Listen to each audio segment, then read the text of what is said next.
Class 9-এর দেফিনিট question ব্যাংকের 252 পেজের নিচের দিকে যে প্যাসেজ 3 রয়েছে all summer in a day গল্পটার, সেটার আজকে প্যাসেজ 3টা আমরা এইটাকে সলভ করব। তার আগে যেটা চ্যানেলে নতুন, চ্যানেলটাকে সাবস্ক্রাইব করে পাশে থাকা বেল আইকন প্রেস করে দিও আর অল বাটন অন করে দাও, যাতে আমি ভিডিও আপলোড করার সাথে সাথে তোমাদের কাছে নোটিফিকেশন চলে যায়। এর পাশাপাশি যদি তোমরা ফিচার চ্যানেল সাবস্ক্রাইব করতে চাও, যেখানে আর্টিফিশিয়াল একাডেমি বলে আমাদের হোম পেজে ফিচার চ্যানেল রয়েছে, সেখানে আমরা চাকরির গুরুত্বপূর্ণ প্রশ্নাবলী, প্রবন্ধ রচনা, ইংলিশ রাইটিং, বিভিন্ন জিকে টাইপের কোশ্চেন সব আমরা আলোচনা করে থাকি। তো অলরেডি সেখানে অনেকগুলো ভিডিও আপলোড করা হয়েছে, তোমরা চাইলে সেই চ্যানেলটিকে সাবস্ক্রাইব করে রাখতে পারো। তো চলো এবার আমরা ভিডিও শুরু করি। অনেকদিন ধরে তোমাদের মধ্যে থেকে একজন ফ্রেন্ড কমেন্ট করছে যাতে 252 পেজের all summer in a day passage 3 আর প্যাসেজ 4 করিয়ে দিই। তো আজকে প্যাসেজ 3টা করা আছে, নেক্সট আমরা প্যাসেজ 4 সলভ করে নেব। তো চলো, প্রথমে আছে after the rain stopped there was complete silence, beauty, peace, happiness. তো এটা হবে silence. The world grounded to, এটা হবে stand still, option D. The silence was so immense one would feel the ears to be stuffed, option A. The children put their hands to their ears, option B. The smell of the silent waiting world reached the children when the door was slid back, option C, slide back. The children had read in class about the, option B, sun. The sun had the color of flaming bronze, option D. The sky around it was blazing blue, option B. The jungle burned with, option C, sunlight. The children rushed out yelling, option B. The children released from their spell rushed out in the summertime, option D. They had in their hands only an hour, option A. The children felt the warm sun on their cheeks, option D.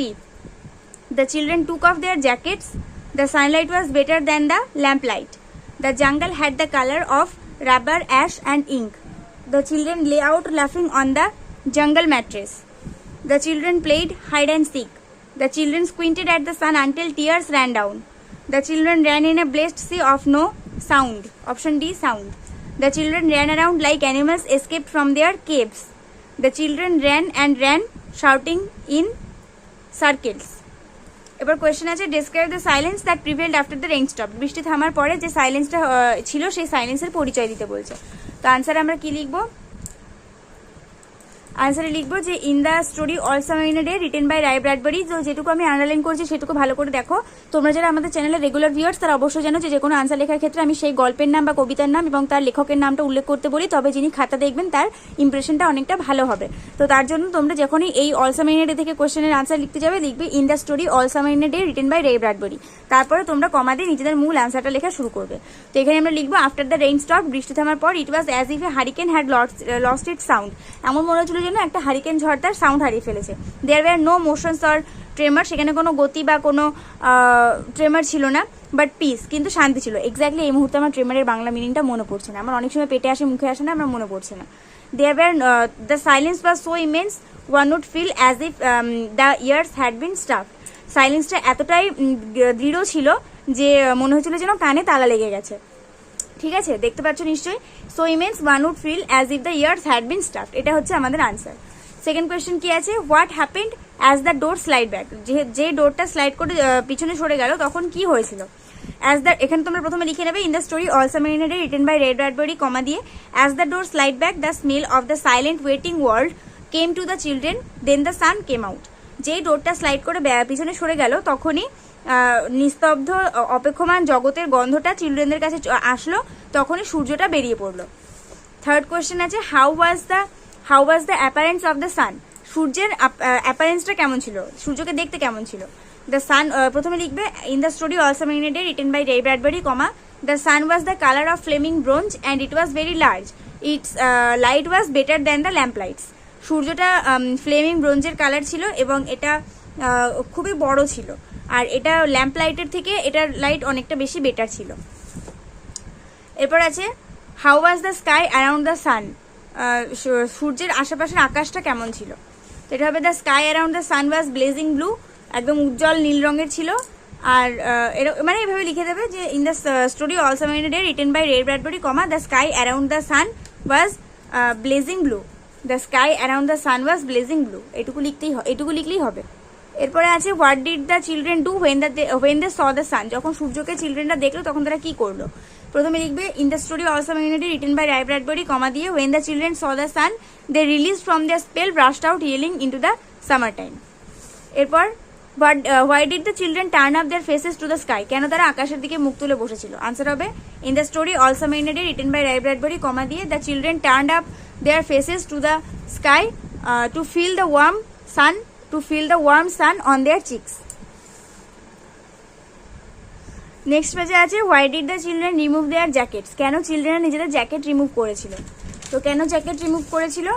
Answer কি হবে in the story All Summer in a Day written by Ray Bradbury comma the children removed their jackets to let the sun warm their arms. What was Venus covered with and what was its color? Venusটা কি দিয়ে cover করা ছিল এবং তার কালারটা কি ছিল? In the story also written by Ray Bradbury, Venus planet was covered with the great jungle.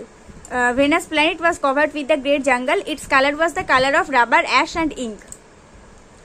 এরপর আছে how did the children enjoy the warmth of the সান, সূর্যের উষ্ণতাটা কিভাবে তারা এনজয় করেছে? কি হবে আনসার?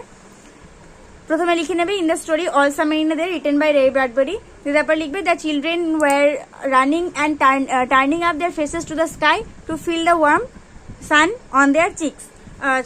ছেলে মেয়েগুলো ছুটোছুটি করছিল এবং নিজেদের মুখগুলোকে আকাশের দিকে তুলে ধরেছিল উষ্ণ সূর্যকে নিজেদের গালের ওপর অনুভব করার জন্য।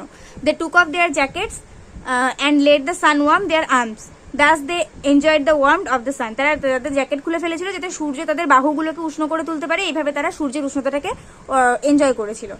ঠিক আছে,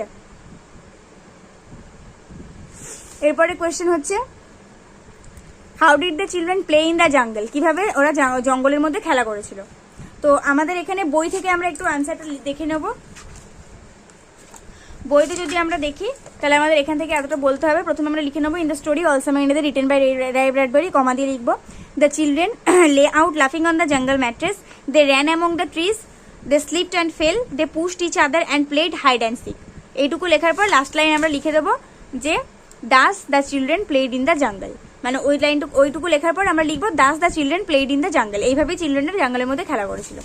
এরপর আছে how long did the children squint at the sun, কতক্ষণ ধরে তারা সূর্যের দিকে তাকিয়েছিল? কি হবে in the story All Summer in a Day written by Ray Bradbury comma দিয়ে the children squinted at the sun until tears ran down their faces, যতক্ষণ না চোখের জল তাদের গাল দিয়ে গড়িয়ে পড়লো ততক্ষণ পর্যন্ত তারা তাকিয়েছিল। What was the silence like, নিস্তব্ধতা কেমন ছিল? প্রথমে কি লিখবি in the story All Summer in a Day written by Ray Bradbury comma the silence was like a blessed sea of no sound, the silence was like a blessed sea of no sound. How long did the children run, কতক্ষণ ধরে চিলড্রেনরা দৌড়েছিল? In the story All Summer in a Day written by Ray Bradbury comma দিয়ে the children ran for an hour and did not stop running till it was started raining again, চিলড্রেনরা 1 ঘন্টা ধরে দৌড়েছিল এবং তারা তাদের দৌড় থামায়নি যতক্ষণ আবার বৃষ্টি পড়তে শুরু হয়েছিল। এরপরে আছে দেখো কজ ইফেক্ট, প্রথমটা আছে ইফেক্টটা দেওয়া আছে the children put their hands to their years, কারণটা কি হবে? কারণটা আমরা বই থেকে দেখে নেব কেন চিলড্রেনরা নিজেদের কানের উপর হাত রেখেছিল। কারণ এখান থেকে এইটুকু লিখবো the silence was so immense one would feel as if the ears had been stuff, সাইলেন্সটা এতটাই দৃঢ় ছিল মনে হচ্ছিল যেন কানে তালা লেগে গেছে, তার জন্য তারা কানে হাত দিয়েছিল। এখান থেকে এতটুকু আমরা কজও লিখে দেবো। এরপরে কজে আছে দ্য ডোর স্লিড ব্যাক, ইফেক্টে কি হয়েছিল? The smell of the silent waiting world came to them, এখান থেকে এতটুকু। এরপরে ইফেক্টে আছে the teacher forbade the children to go too far, টিচাররা বারণ করেছিল তাদেরকে অনেকটা দূরে যেতে, কারণ they had only an hour, কারণ তাদের কাছে শুধুমাত্র 1 ঘন্টা ছিল। এরপর the children wanted to feel the warm sun on their cheeks, চিলড্রেনরা তাদের উষ্ণ সূর্যকে নিজেদের গালের উপর অনুভব করতে চেয়েছিল, তার জন্য তারা কি